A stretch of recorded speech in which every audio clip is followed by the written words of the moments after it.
I am so excited to introduce my beloved friend and colleague, Kelsey Hopkins, who has joined our team at Worcester Addresses Childhood Trauma. She has the most incredible skill set that we are labeling executive function skills. And it's certainly a skill set that I myself cannot brag about having. And having Kelsey around is so appreciated. And she is really able to do logistical problems and issues at a level that I've never seen anyone else be able to do. She's incredibly brilliant. I honestly don't know of anybody else that I could think of that's much smarter than Kelsey. I know it's a big one, but she's pretty incredible. I want to build her up, but she'll stay humble because it's Kelsey. One of the things that we've really learned is that a lot of things in the mental health world are very different than in other worlds and knowledge bases. In Kelsey's world, it's not the world of mental health, but the executive function skills and coaching and sort of in that office level, sort of that realm of thinking this knowledge base comes from.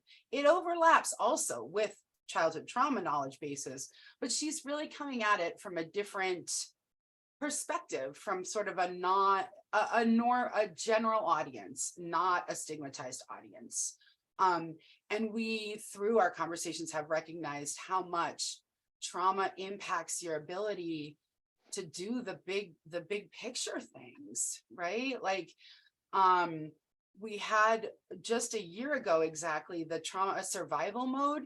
And I think I learned more in that one than almost any other one, because I hadn't really recognized how much being in that hyperarousal stress state and living like that is going to impact your development hugely over time. And even just being aware of that really helped me think about what's going to help people who've experienced trauma, especially trauma in childhood. So I think I'm going to just be quiet and turn it on over to Kelsey. You will see what's so great about her soon enough. I think, Kelsey, I'm going to pin you so people can see you. And then I know you do have some slides. Yeah, I'm going to share my screen now, Amy, if that works. Yeah, that will work perfectly. Great, share screen. And I believe, you don't need to hold questions. You can she likes a conversational style as well. If things come up that really resonate for you or that you want to comment on, jump on in. Awesome. And you can see my screen? Yes, it looks great. Oh, beautiful. Thanks so much. I'm so excited to be here with you all today and share a little bit about the work that I've been doing these past few years. Actually, I've been doing some executive function coaching. So it used to be something I did on the side. Now it's something that's really come more to the forefront of my work and my understanding as I work with people in a variety of capacities. And so today we're just going to be talking about moving beyond survival mode through an executive functioning lens. I'm happy to be a part of the Worcester Addresses Childhood Trauma team, and we are happy today to be supported by the Worcester Division of Public Health to be able to offer this training. All right, so executive functioning are a set of skills that are utilized to manage mental processes. And so those mental processes include how our brain thinks, how we're processing information, how we're planning.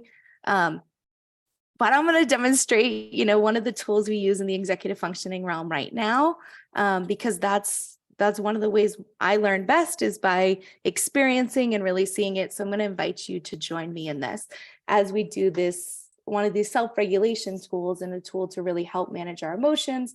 I'm feeling a little nervous today, and so I'm going to invite us to do the 5-finger breathing, where we inhale, we trace our finger, and we inhale on the as the fingers rise, and we exhale as our fingers descend, right? So I'm going to take a quick second now to just do that, set myself as we join this kind of training today.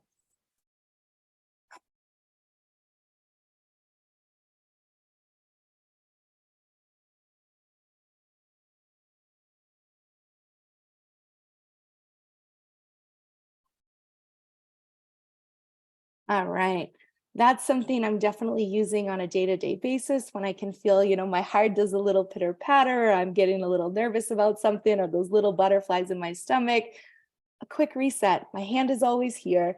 Even if I'm in a meeting or something, I can do it under the table where no one has to see that I did it out loud so you could see it on my screen, but no one needs to even know that I'm doing it throughout the day. And so that's a really cool tool to just kind of lower my emotions, bring me back to a really calm state. And so our executive function skills include planning, organization, prioritization, controlling our impulses, task initiation, getting started on our goals, our dreams, our projects, or getting started on the things we don't really want to do, paying our bills, washing the dishes, doing the laundry, maybe things that are less desired tasks. It also includes time management, our working memory, and our focus and attention. And so these skills they're broad, they're wide, but they interact with us on an everyday basis, right? We're using these skills in all aspects of our lives all day long. And we have different levels of these skills, right? Like I may be really good at planning, but less great at task initiation or impulse control, right? When I have a thought, sometimes I blurt it out, but my organizational skills are great. And I always know where to find my sneakers because they're always right by the door, right? So all of us have all of these skills to a different levels and different abilities, different strengths. Some tangible examples of these skills include in the planning realm, we think a lot about homework and project management, homework for students, project management for adults in the workplace. And that in the planning side of things means I can look at how big this project is, and I can break it down, and I can recognize that I'm going to need 3 days to get it done, or I'm going to need 2 hours to get it done. Sometimes we see a lot in the executive function realm of families really struggling with the homework routine for kids, right? And just really struggling in the homework every night becoming a battle, right? Around when does it get done? Where does it get done? Did you get it started? Did you start your homework? And parents don't want to be nags. They don't want to have to kind of hold that over their kids every night. Did you do your homework? But not all kids have these planning skills, and these skills grow with us. But some folks need a little more targeted intervention to build the planning skills needed to kind of know when, where, how to start their homework or to start their projects based on how long they're going to take and what's being expected of them. The next example I have in the planning realm is about grocery shopping, right? And so most of us know that to have an effective grocery store trip, you make your list in advance. Some folks know that the best way to make their grocery list is to sort their list by which parts of the store they're going to be in and kind of map the list around the grocery store, right? So that all of their vegetables are grouped together, so they get all their vegetables at once. Then they move to canned goods, then they move to dairy products, and they're able to complete the list in those types of chunks. Not everyone thinks like that, right? Some people go into the grocery store without a list, right? Some folks can only get a basic list and not prioritize it and plan it out any further than that. But for me, when I plan it based on where things are in the store, I'm saving time and energy. Instead of running back and forth across the store 500 times, I'm able to just get an efficient grocery shopping trip done. And some examples from the organizational realm we see a lot of folks with missing items or lost items. Where's my phone? I can't find my shoes. Have you seen my backpack? Where's my charger? Right? You know these things. We hear it all the time. Sometimes we are those person looking at this week alone. I lost my watch and I was like, it's not in its spot. Where is it? Right? And so luckily my watch came back to me and it is found now. But there's systems that folks can put in place with some support to really help reduce the amount of time that we're spending looking for missing and lost items looking for things that we need in our day-to-day lives. And so sometimes those organizational skills feel like more of a challenge than other times. And it varies person to person pretty greatly.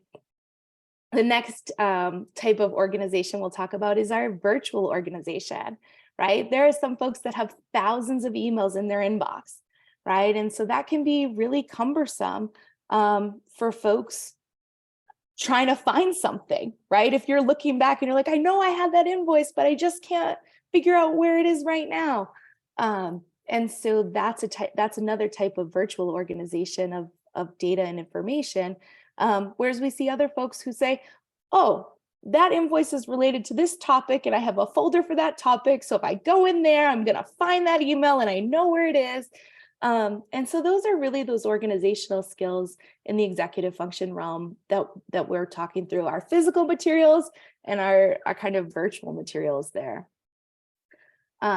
Regarding task initiation, we hear a lot of folks saying they're struggling with procrastination over and over, whether it's personal projects, professional projects, passion projects, right?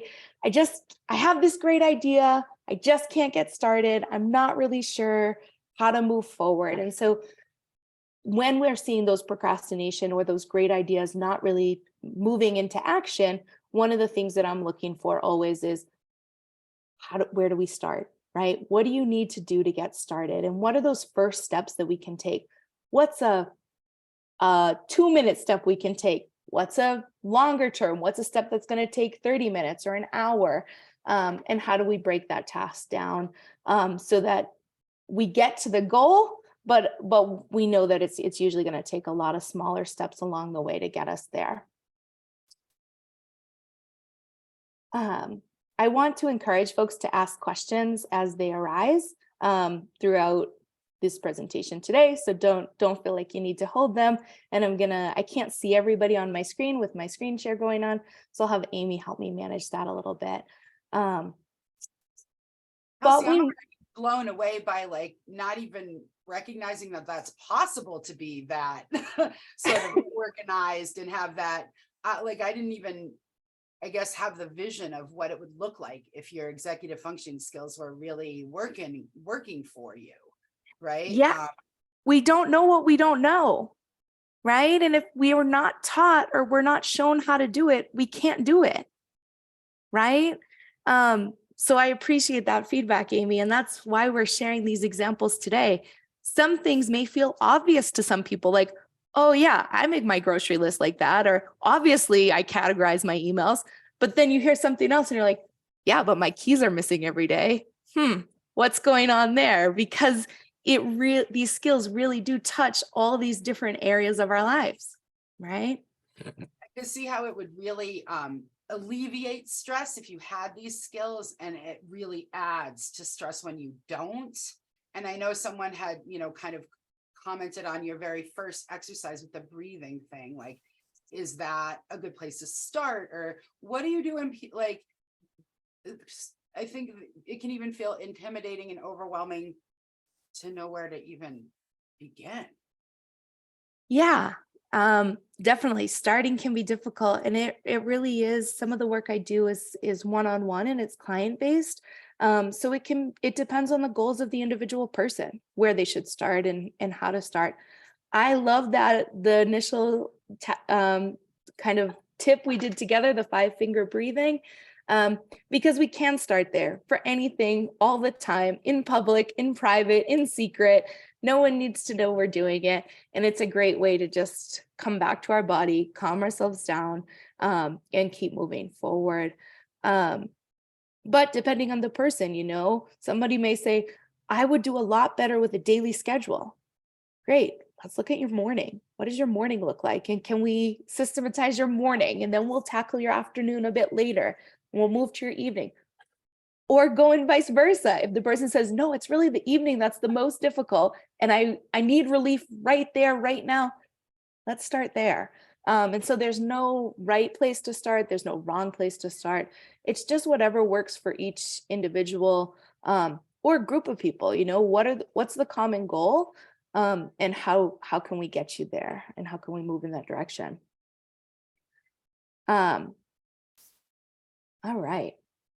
In terms of our skill development, our executive function skills typically grow with us throughout childhood, throughout our youth, and even into adulthood, right? These are not a fixed set of skills. They are very much able to continue growing throughout the lifetime. But I have this small example here for an executive function tip. And so it says, if when folks are giving projects or giving homework and things like that, if you give mini deadlines for a long-term project, it really can help a team to succeed.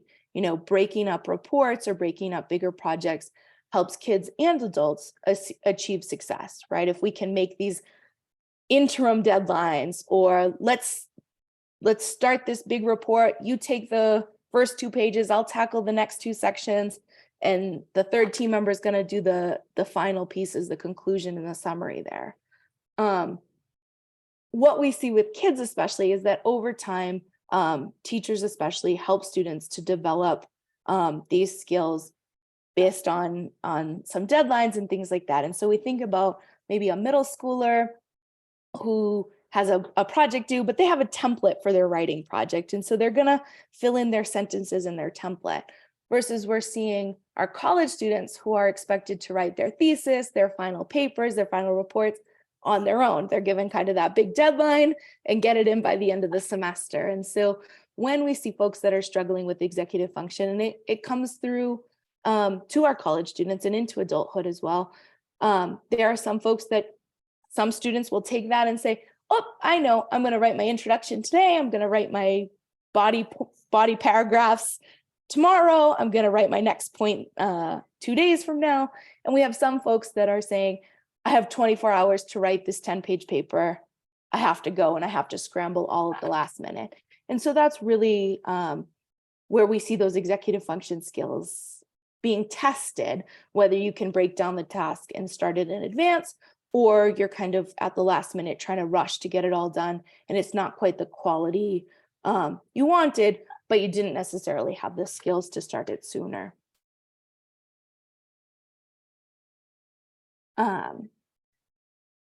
One of the ways we see this again through an academic setting would be, you know, if we're looking at homework or we're looking at projects in elementary and middle school, we see that getting done with a lot of support and intervention from parents, from after school programs, the adults in the room, really saying, okay, here's your structured homework time. Can you get it done? Can you work through this? And creating that structure for kids. We see high schoolers relying more on their peers. Oh, I'm doing a FaceTime with my friend because we're doing this project together. Or, oh, I'm going to get my notes from so-and-so because I missed class, but they were in there. And they're relying less on the adults, but still relying on that support system around them in terms of their peers to kind of fill in those gaps around getting their academic tasks done. And then we see, you know, college students and beyond saying, well, you should be able to do that independently, right? You should be able to complete that task and that project on your own. And some folks can, and some folks struggle, and it takes a lot more effort to get those things done. Yeah. All right. I'm going to check the chat quickly. I think people were just, you know, talking about Oh, perfect. being in survival mode and kind of, you know, maybe we didn't spend enough time just talking about how when we are in fight, flight, freeze, that's what we're talking about as survival mode, right? And all of us, when we are there, it makes sense. We can only do what's right in front of us, what's jumping out, what's in crisis. And it adds to stress because lots of stuff falls down, right? And Kelsey's expertise is really getting us from this like paralysis of I can't get it all done. I don't know what to do, to here's some steps. Let's make it small. Let's break it down. Let's take a step back and think about it. But I know for some people, even just thinking about this feels like, whoa, it's so out of my capacity. Yeah. Amy, thank you so much for sharing there. And I was able to kind of check in on some of the chats there. And I saw Pam brought up a great point about COVID, right? And the impacts of COVID and how we saw those skills kind of decrease or regress, right? And we're not as confident in some of these areas anymore. Um, and Carly talking about the environment, and those things play a huge factor. They play a factor in how we develop these skills, how kids develop, the stages, right? If the example I was sharing with Amy earlier is like in the elementary school, kids are often taught to kind of follow the line, and they have to walk in a line and keep their hands to themselves and not touch the walls and be quiet and things like that. And some kids can follow along and do those things, and some kids really struggle, right? And I think most of us can think back to kids we know, or kids that were maybe in our classes that were talking during the line or touching everything as they went down the halls and things like that. And it's like, yeah, because they didn't quite have those skills at the same time that their peers developed those skills. Some Kelsey, folks with, yeah, go sorry. ahead. John Moyer put in the chat that some of us come from families that asking for help was really discouraged. Absolutely.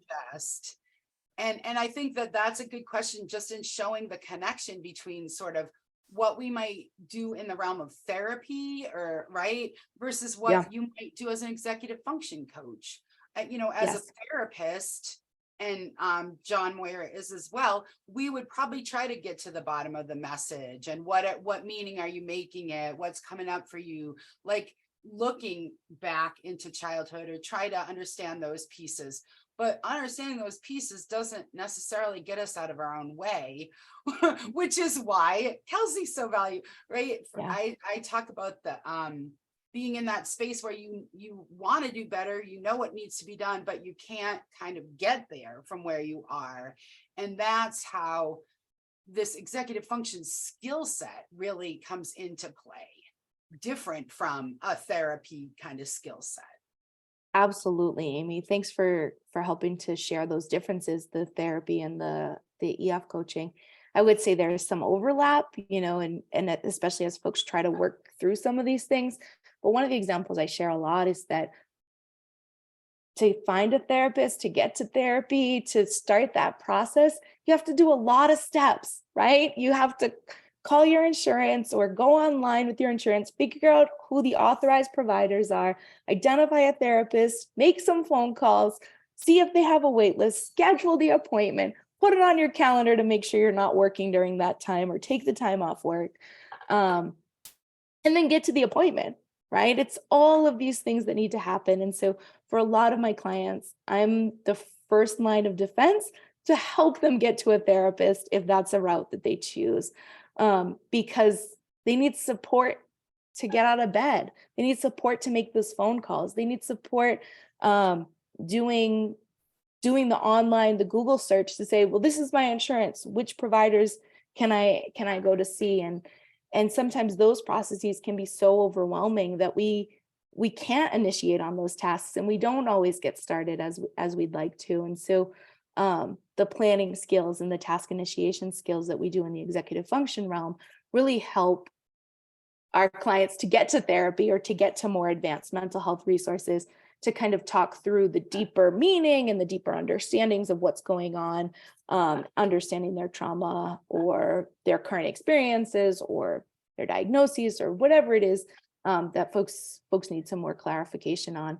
But we can really help in the executive function realm to make sure that folks are getting started, right? Executive functioning coaching and therapy go hand in hand. They're a nice complement. You know, when I'm working with clients, and I typically work with clients one-on-one that are doing both, that's a really great, powerful combination for a lot of growth simultaneously. But even that growth has a limit. It can be too much. And so they may say, I'm going to back off from EF coaching and focus on therapy, or vice versa. Because we are humans, and we're trying to go about our day-to-day lives while also trying to do some of this work to do self-improvement, to build skills. And it can be like a part-time job to build your skills, or to do your therapy and reflection work, right? like I mentioned, we see these skills are developing differently in each individual, but we know that folks with some certain diagnoses are more aligned to have some challenges in the executive function area. And so particularly around ADHD, depression, anxiety, among others, but folks with those diagnoses can often struggle with their executive function skills. And so that's where the therapy EF combo really works well, because the therapist is really going to help address those underlying causes and make meaning and make sense and support some of those in-depth reflections. And I, as an EF coach, am going to make sure you're getting out of bed, you're getting your shower in, you're having the morning routine that you want, that meets your needs, you're getting to work on time, and things like that, right? Yeah, trauma and survival mode can interrupt our EF skill development, and it can interrupt our current usage of our EF skills. For example, an unpredictable home doesn't provide the conditions needed for a child to develop planning skills.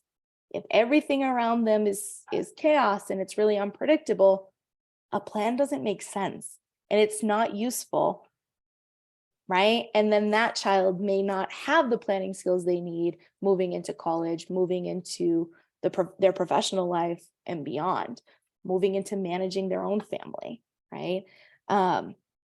Sometimes we see that a lot with parents, and they'll be saying, well, my kid needs to do this and this, but I'm struggling with this and this, right? And they really can't teach their kids something they don't know how to do. And so working with families can be an effective strategy in this case, when the adults in the situation can say, I'm not so great at that. What can we do? And so let's make a plan as a family to see how we can make things feel a little bit better and flow a little bit better through your daily routines, right?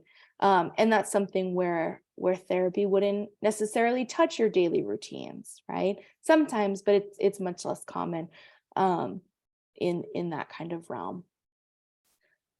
I love the COVID example because and I love that Pam brought that in. It's so true that COVID really disrupted how we're thinking, how we're processing, how we're functioning. And so during COVID, we were surviving, right? And we were doing our best to survive. And unfortunately, many people didn't, right? And that stress put a huge burden on our bodies, on our brains, and on how we're interacting with our day-to-day tasks, how we're interacting with the things we need to be doing, right, on a day-to-day basis.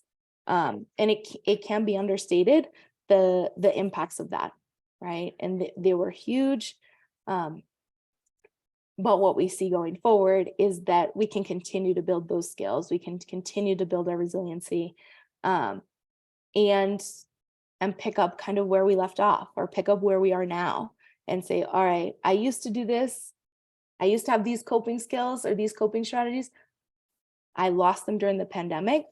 They weren't available to many of us, right? The things that we would do to relax, to unwind, we had to create some new pathways, some new things. We were able to for some things, but for others we weren't, right? Being isolated at home was a lot.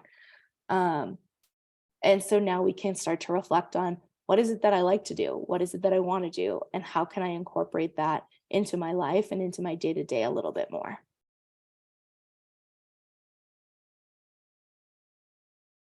We touched on some of these examples already, but I'm going to share some other ones here. The middle schoolers' homework, that's such a crucial battle and a fight sometimes, because middle schoolers want their independence. And sometimes they use that independence to indulge in too much screen time because they don't have the regulation skills needed to say, oh, I need to get my homework done before I engage in this screen time, or before I talk to my friends, or whatever it is. And not all folks can regulate that way, to say I have to do the non-preferred task and then give myself the reward of the preferred task. And so that's a really good example of something where we can put in some daily homework plans to say, great, what do you have for homework tonight? and let's break it down and let's take a look at how long is each thing going to take you. And before you know it, that homework that was this big kind of scary monster just became 4 practical steps that can be done in 20 minutes each, right? Or less than usually. The next example, I talk about this one a lot, is the college student's laundry, right? Is the college student saving up their laundry and bringing it home on the weekends or on break to do at mom and dad's house or wherever they live? Or are they building their skills and working it into their regular week or their regular month to get some laundry done on a more consistent basis? And the task of laundry itself is an executive functioning challenge. It really can be, because it's multi-step, right? You have to gather it all up. Sometimes you sort it by colors. I think we see folks sorting it less and less by colors as generations change.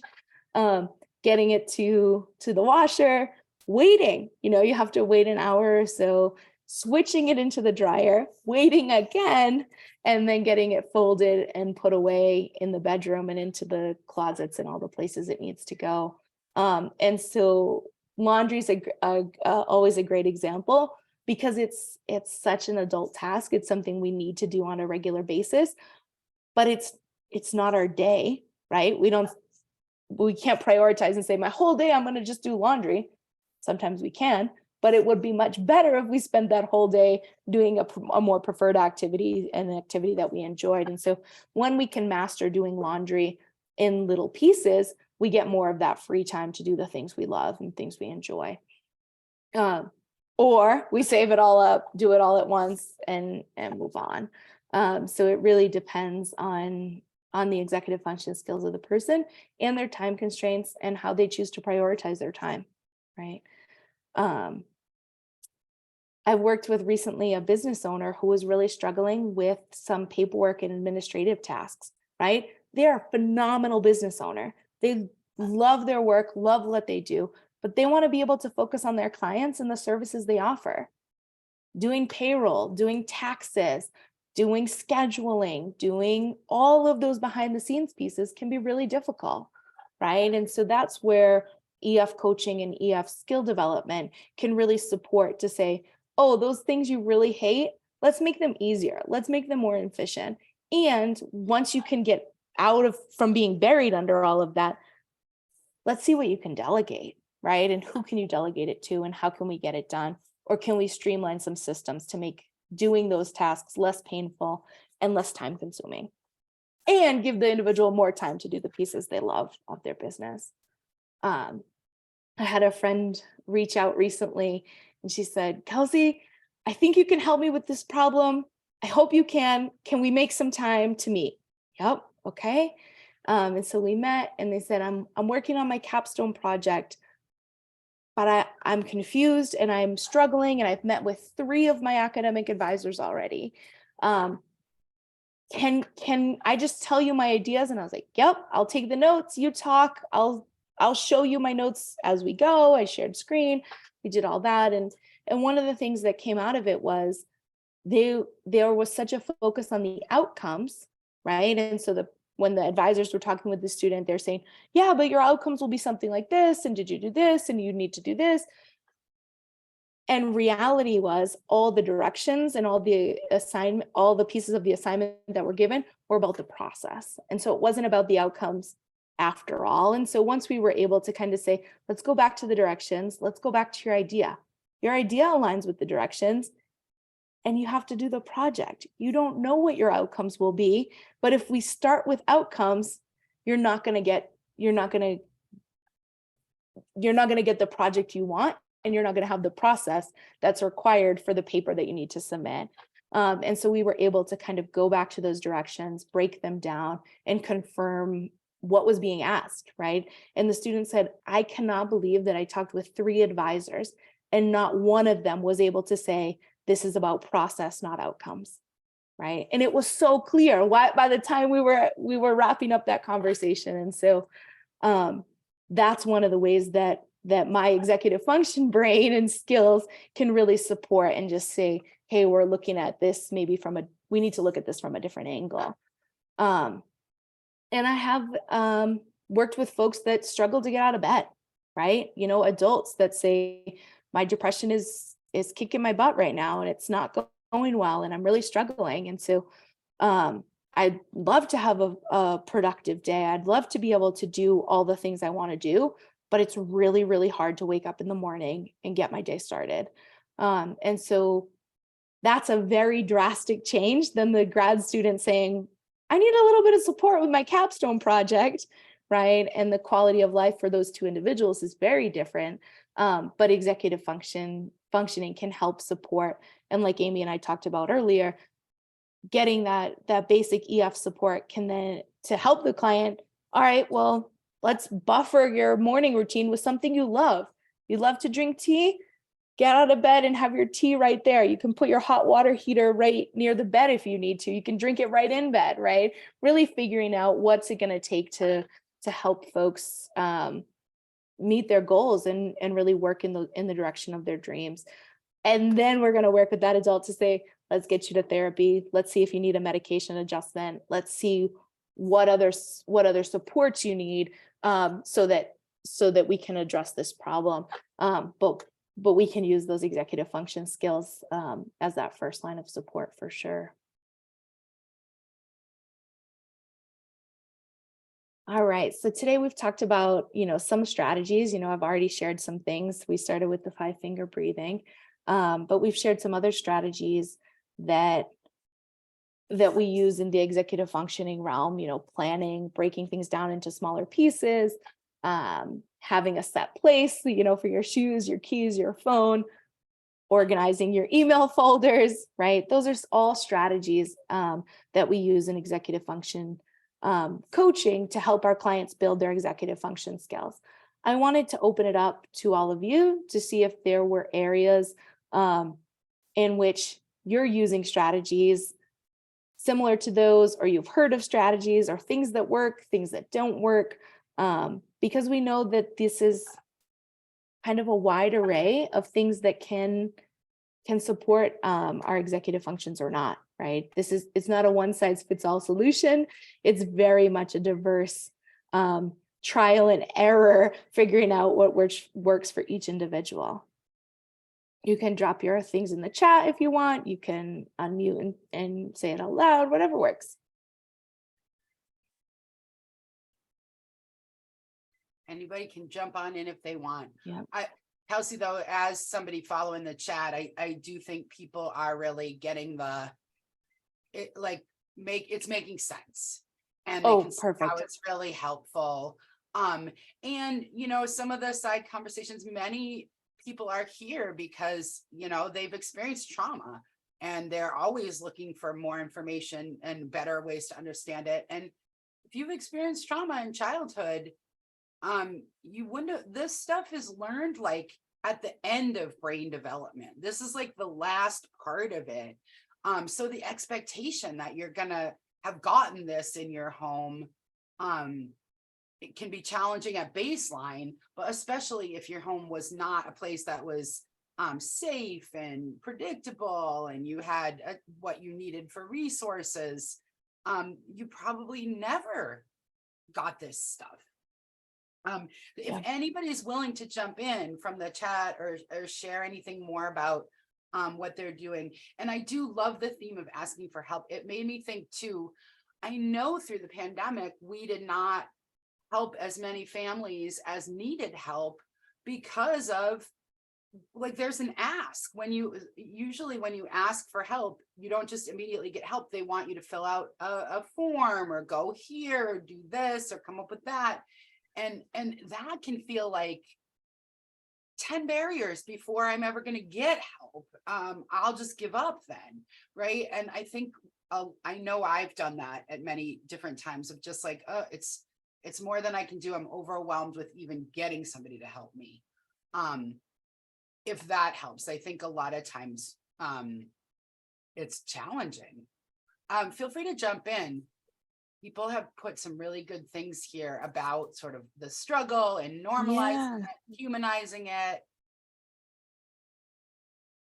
I saw Sandy say that spending a chunk of time doing meal prep being really essential to reducing stress during the week, and knowing that lunch is ready. We don't like to be hungry. We get that hangry thing going on. And so having that plan in advance is so key for so many people. And I will counter that, and I'll say, I'll meet other people that say, oh, it is so stressful and so overwhelming to plan your meals all in advance. And then I'm supposed to eat the meal on Wednesday and I'm bored. I don't want to eat that. I can't believe it. And now I'm calling for takeout or delivery instead of the meal that I prepped. And so really working with folks to find the right balance, right? It works for some, it doesn't work for everyone, or putting in enough variety, or whatever it is, that trial and error there. And I see John saying, that some folks hate breathing exercises. It's so true. And playing a game can help really ground you, and all of those things. And that's so true as well. What works for one doesn't work for all. For me, I hated when people told me, oh, you have to breathe in and hold it for 4 and let it go and let it go for 4 more. I can't count like that when I'm stressed, right? That's why my hand is it's doing the counting for me, right? It's a more natural flow for me, but it's not for everybody, right? Pam saying, I hate that question. What do you want to eat? And all of that is so true. I was on vacation with a group of 11 adults this weekend. We went away and I said, should we make a plan for food in advance, or are we going to wing it? And they're like, no, we're going to wing it. And so we spend the majority of every day saying, well, what are we going to have for breakfast? And what are we going to have for lunch? And I was like, oh, this trip's going to be about food, right? Once you've committed to not making a plan, all right, we're going to spend a lot of time on that then. And I was able to set myself appropriately and engage with that. There are years past where I would have said, we wasted so much time talking about lunch and I can't believe it. And nope, not anymore, right? Oh, because we didn't have a plan, we will be investing significant time to do that thing. Absolutely. I wanted to reflect a little bit on some of the COVID things as well. I 100% feel that my capacity has been diminished in some way or is less. I talk with Amy about this all the time as coworkers.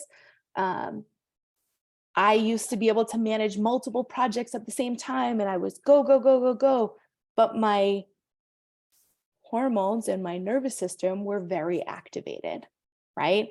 And that activation helped me work at that level and it kept me working. It kept me working fast and quick and boom, boom, boom, boom, boom.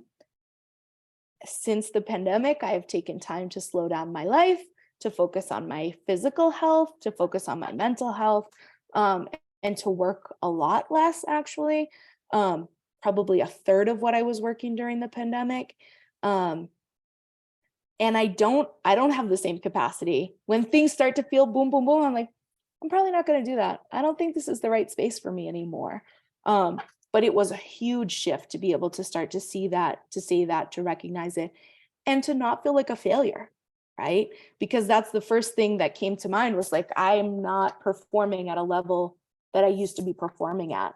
And now I trust that I'm performing at the best level to keep my body and my mind safe, comfortable, engaged, but without all of the hormonal activation and the nervous system activation that was happening during the pandemic, which allowed for those things to get done, but maybe had huge consequences within my body, right? And on my health.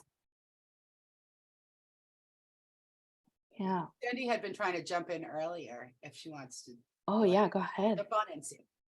Well, I was just typing it, but now I'll say it. Ooh.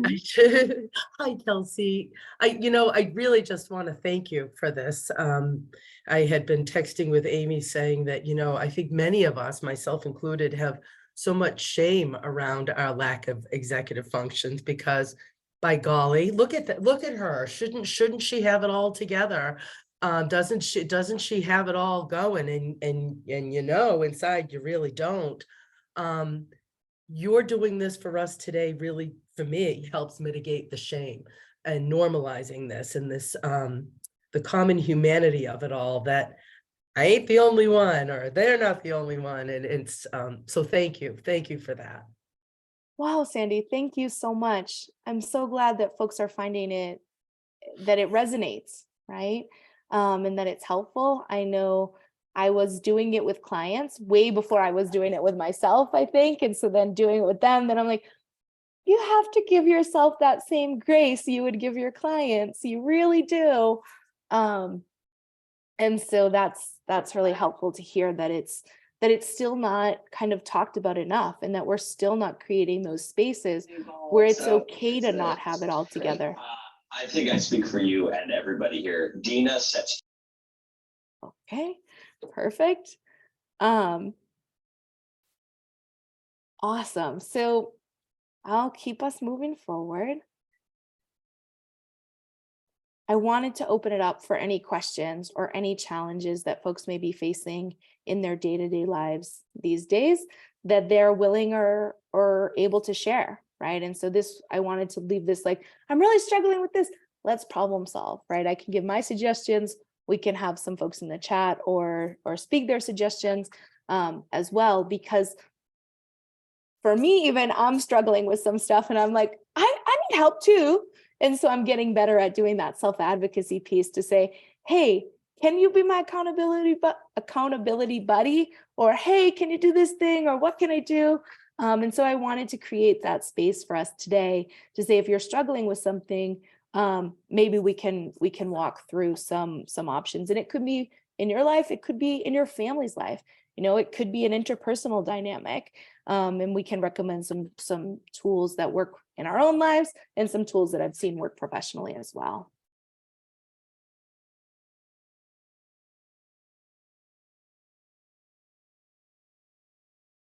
Yeah, I saw Leah's, the struggle with procrastination is real.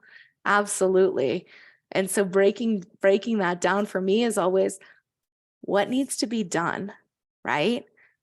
And then how can we make those into much smaller bite-sized pieces? And then even chunking it into our calendar. Oh, I'm going to work on this piece of this task for 30 minutes today, right? And that's one way to make sure we're getting things started, even if we're not able to work through to completion yet. Sometimes that's, for a lot of folks that are struggling with procrastination, those first steps are the hardest. Yeah. Narissa? Hi. Yeah. So, I just wanted to say about procrastinations. I too am a procrastinator, and I know we talked about, a lot of it has to do with people's upbringings, right? Our surroundings, our environment, traumas we may have endured. And a lot of times too, I'll just talk about myself. I'll do I statements. So my family, I grew up in a very chaotic, a lot of people, a lot of noise, just a lot of chaos. So I'm number 8 out of 8 children. And I noticed it was brought to my attention early on in like my preteen years. I noticed when people are falling apart and there's something chaotic and there's a crisis going on, I can always be the voice of calm. Like calm everyone, center everyone. I notice I thrive in chaotic environments. So, I mean, of course, when we're learning about ourselves, it could be kind of, disappointing, but I like to focus on the positives, and that also helps me thrive as well. So, while focusing on the positives, I've learned how to use this to my advantage.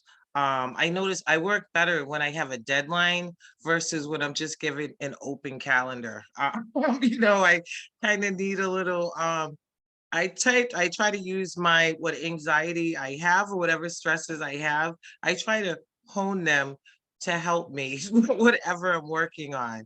And I know that may sound a little odd, but you have to do what works best for you. So if you give me a deadline, I got it. I'll do everything.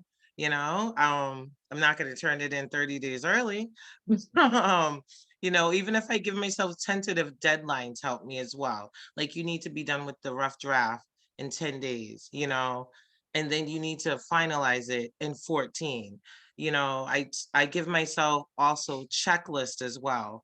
And within my checklist, if I have 3 things I want to get done in that week, I'll even allow myself a day or two for life. Life happens, emergencies or any type of, anything, just to allow yourself time. And also, you can give yourself a grace period where, okay, you didn't get it done in 10 days. Don't beat yourself up. You meant the deadline at 14. It's okay. Like, you have to work with yourself as well. So, and then just to learn what works best for you. But here it is. I figured that out as a child. It was brought to my attention. And now I'm like a half a century old, and I've learned how to use it to my advantage. It's, I just want to share that with everybody.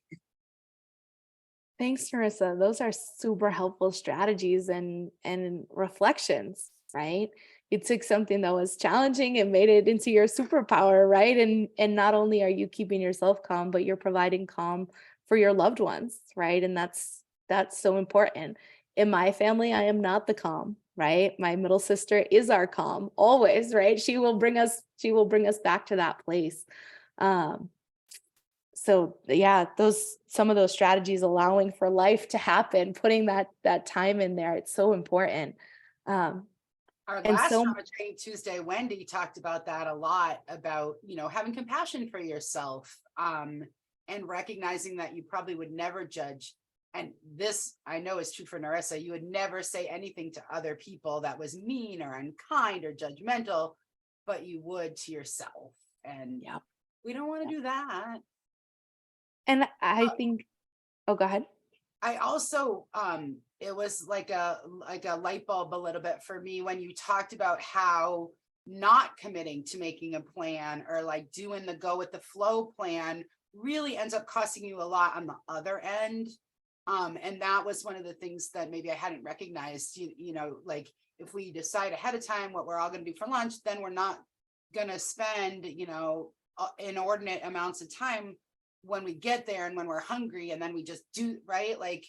That's the story of my life right there. So recognizing that you could plan out of that is kind of oh, wow. Yeah. I'll share, Amy, the opposite example to that, where you said, if you don't plan, you're spending a lot of time. Is my mom has really great executive function skills. And so when she goes on vacation with friends, and they've been doing the same vacation for 30 years, they each take a night that they make dinner for the whole group. So each family will make dinner one night so that no one has to cook every night. It's still vacation, and they don't care what you make either. It really doesn't matter. It's this idea of you're responsible for one night of food, however many families, and then they'll supplement the other nights with maybe getting pizzas or takeout food or something like that, if there's not enough families for each night. And that system and that plan has served them well for so long that on my family vacations growing up, we didn't talk about it. We knew when it was our night to make dinner, we had to stop playing with our friends a little sooner, go home is usually camping, back to the tent, back to the camper, and start helping with the preparation. And we knew that after dinner, we'd be responsible for washing the dishes as well. But it was one night in the whole vacation, right? And so that was one way to save a lot of time. The things that come I up, just wanted to add one more Yeah. thing. Yeah. I just wanted to add too that we also need to know, Robert, I'm talking. We also want to know our own limitations. You also don't want to spread yourself too thin. And that can sometimes be a downfall for some of us as well. So just know your own limitations. Don't try to take on too much where you end up not being able to complete your task. Absolutely. I always say we have to plan for the human, right? And so we are so relational. that sometimes if we're over planned or we're over committed, we're over scheduled, there's not space for the people we love or the people we work with to interact with us, right? If we're too scheduled and too planned there. So it's not all about just packing the schedule and having the full schedule, but it's really about using it strategically, right? I also wanted to touch on John's comment here about ADHD wasn't a diagnosis and it wasn't used many years ago. But now there are, he said there must be millions of older adults who haven't been diagnosed who could really use EF skill coaching. I know I'm seeing it in my peer group, especially in my female friends that are aged probably 30 to 50, getting new ADHD diagnoses and being like, this would have helped me, this would have served me, I could have used support and understanding and empathy when I was growing up. I could have used it in my early professional career. And so we are seeing a lot of that, for me, I'm seeing a lot of women really kind of reaching out and saying, what's going on? You do some of this work. What's it like? What's it about? I'm not quite ready for coaching yet, or I'm not quite ready for that kind of support, but because they're still processing those diagnoses and getting them later in life as adults, but really knowing that there is some skill building that could support their everyday lives and support their functioning, so that they could feel a lot better and have some of that free time. I also wanted to acknowledge Francis's comments here, about why they're procrastinating and what it means for them. And that's such great awareness, to just say like, well, if I procrastinate, then I can always fall back and say, well, I didn't really do my best, right?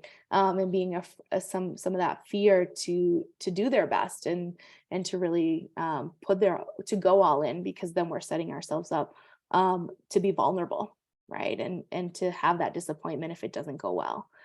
Versus subconsciously, if we delay, oh, well, I did the best I could in 24 hours and 2 hours in this limited time, right? Excellent. Any other thoughts, comments, situations?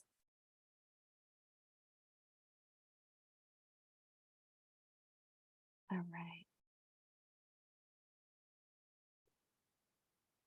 All right, I want to ask folks to take a quick evaluation. The Worcester Division of Public Health has sponsored this training for us. They have contracted with Worcester Acts to provide some trainings to the larger communities and to some focused communities. And so I'm going to put the link in the chat for that evaluation form now.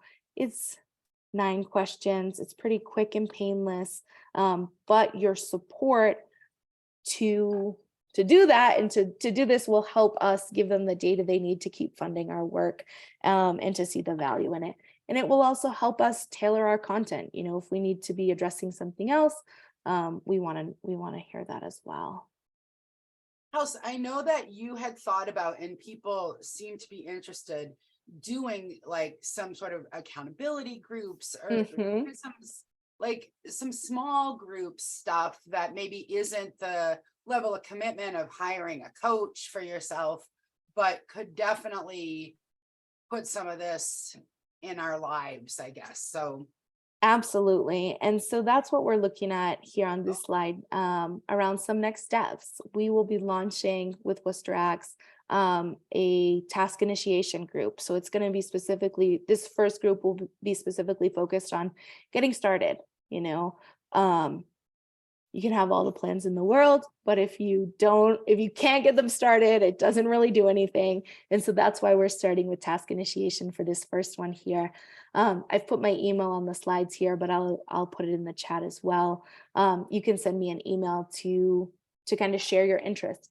I am asking that if you are interested in this small group around task initiation, that you share a little bit about what you want to get started on. If you have that in mind, it could be multiple things, it could be one thing, but if you can, be as kind of focused as possible around, I could use some support starting this thing.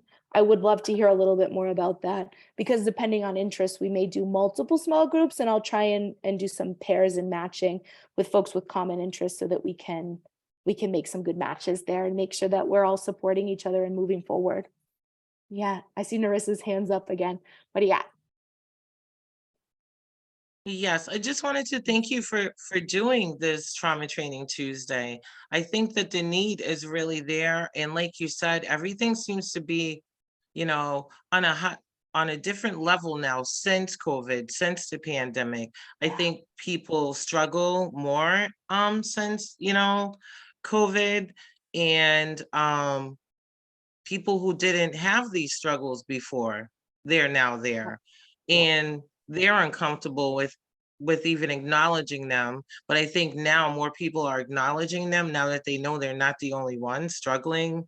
It's just something that happen to all of us. So I think it's really great. You're definitely the person to help people, I like to say, get their ducks in a row.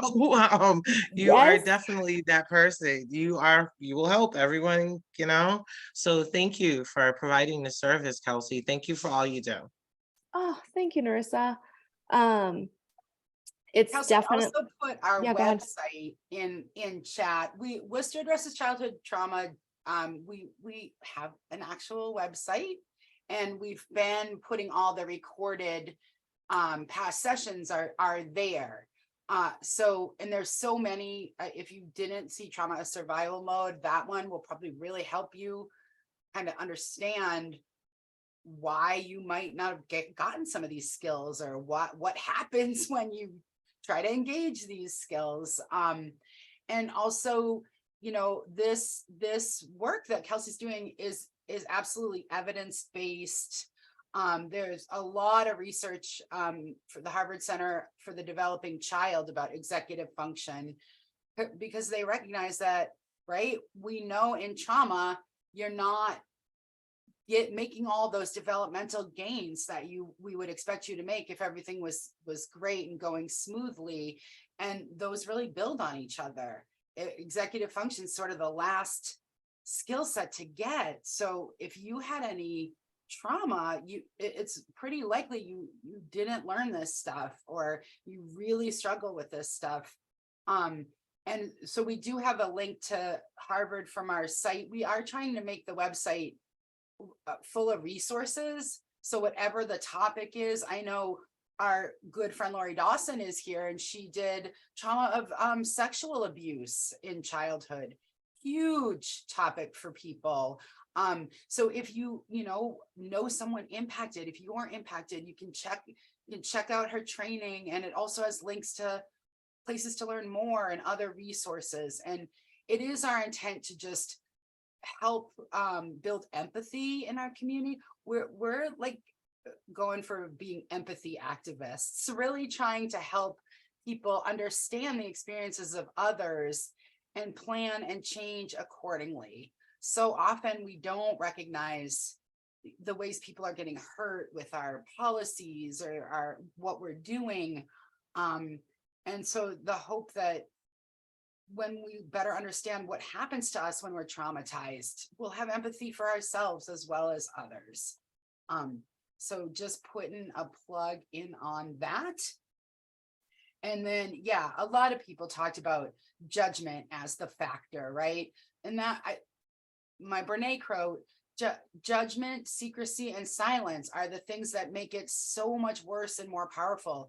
When people do come to a space and say, hey, I'm struggling with this, it suddenly feels like, you're not alone. It's okay to talk about. You're not judging that person. People probably aren't going to judge you the way you think they're going to judge you. So we always want to cultivate the judgment-free zone. Whatever you bring here is human experience, and other humans are here to help. We want to help. Yeah. So I really appreciate people's vulnerability and sharing and being willing to, not be perfect or not know all the things. Absolutely. And Amy, Carly's in the comments saying, I think people can be afraid to speak up and afraid of that judgment, to confirm what you're saying. And I want to, put there, my personal philosophy is like, you're already great. You're already doing the best you can. You're already working within your skill set to be the best you, to do the best that you can.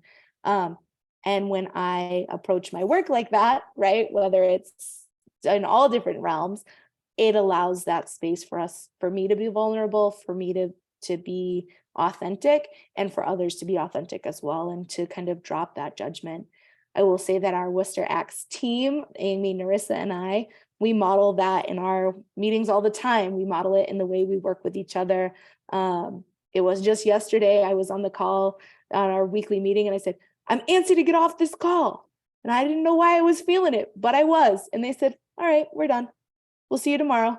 And that Right? was It's what okay. it took, right? It's okay.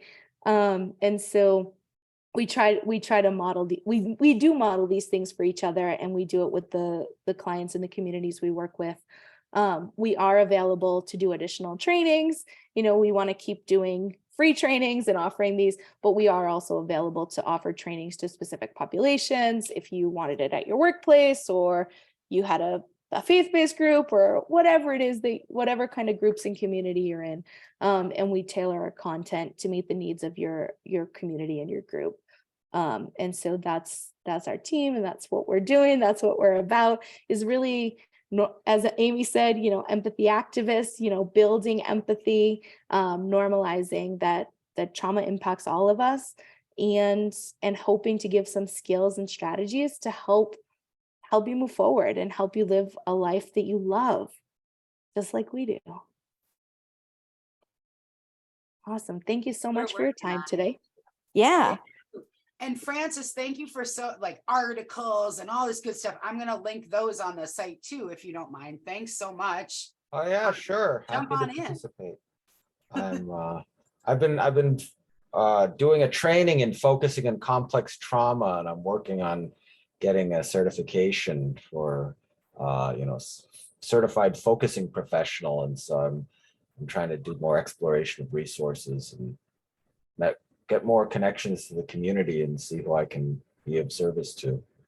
Oh, that's great. We will definitely share out whatever you would like us to share out. We're happy to do that. Okay, great. Yeah, and so if there is a shell already for Kelsey's training. The recording will get dropped in there when it comes back from the Zoom specialists.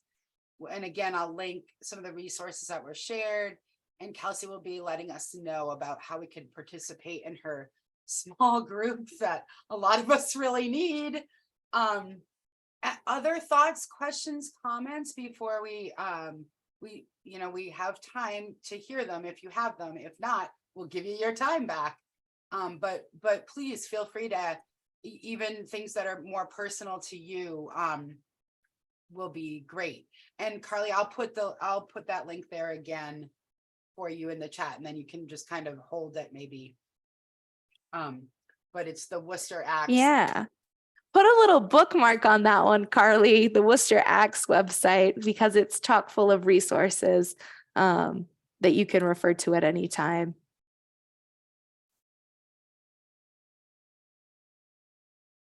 Perfect. Anything else? Anyone want to jump in, or are we calling it a day? There were lots of really helpful things that in the chat as well, Kelsey. You did a good job keeping up with them, but it was Thanks. great to have. Yeah, this was my first time managing the different screens and all of it, because I worked so much in person during the pandemic, doing vaccine clinics and homeless shelters. I didn't transition to Zoom like everybody else really did. And so I found that my tech skills didn't quite keep up. They didn't stay with the time. So I was really glad that things kind of technically went smoothly today. And that was a fear that I had, right? More, not the content, not the people, but more the tech. Yeah. It was great. You Even did Dr. great. You Hirsch ran it like you did great. You ran it like a pro. Yeah. 2 thumbs up here too. If you only knew all the things that this woman ran, unbelievable. Our whole Right. vaccine effort in Worcester Kelsey was behind it. And we led the state, and our state led the nation. So, Kelsey single-handedly, not single-handedly, but had a lot to do with it. Those are some incredible organizational skills this woman has. all volunteer vaccine clinic. Pretty amazing, unbelievable, and definitely nice to know that it was really seen and recognized by people in the city. Yeah. Great job, Kels. And it's great to be sharing these kind of skills and lessons learned with folks that need some support. You know, I needed the support in some ways, in some areas, and Amy, you provide that to me. And so now we're kind of sharing it out with a larger audience and being able to say, this is really what we learned from managing these high level projects. And this is how we can use those skills and apply them in our everyday lives, right? And hopefully not have to apply them at that high level crisis kind of response again, right? That's my goal, is not to do crisis response anymore, because it's not great for my nervous system, but to be able to say, these are the skills and tools that we can use to handle big projects. Yeah. Awesome. And Yeah. Kelsey, so nicely put, like, it's great to work with you because we do have really different skill sets, but also really aligned in terms of values, harm reduction, non-judgment, support for all people, recognizing that it's not our fault. It's usually been trauma that's derailed our development. And so building community around just the shared experience of just wanting better for ourselves and for our future, and recognizing that Narissa will tell us too, when we do better, it's good for our kids, our grandkids, and our whole community. So we just continue to appreciate that we have an audience of people that also are right there with us and care about this stuff and want to get what they can to live better and have better life outcomes. So we really appreciate all of you being here and continuing. And so many of you here have supported with content, with participation, with web design, with moral support, all the things. And we really appreciate that. Yeah. Wonderful. Thanks. Awesome. Michelle, Michelle Horns here from DPH, who is our sponsor for this training. I don't know if she wanted to add anything, say anything. No, I just think it was great. I think we kind of, are coming off of this pandemic and everything, and we're still not quite there yet, but we're getting there. And I think trainings like these are so essential to kind of take a step back and really regenerate and really think about ourselves, because the work never stops. So, but thank you. It was wonderful. Good closing. Thanks, Michelle. Absolutely. Yeah, and we appreciate your support. Sorry. And No, that's a good one. You're Yeah. right. yeah. And we appreciate your support and, the investment in this type of work, because we have to keep normalizing that and stop suffering in silence, right? With the judgment, the shame, the fear. Yes. The more we can normalize it, talk about it, we can heal and we can build skills to move forward, right? Wonderful. I'm going to hang on the call for another couple minutes, but it was great to interact with all of you, to work with you today. And I look forward to doing some small group work with you and seeing you all in your own lives and seeing your brilliance. Thanks.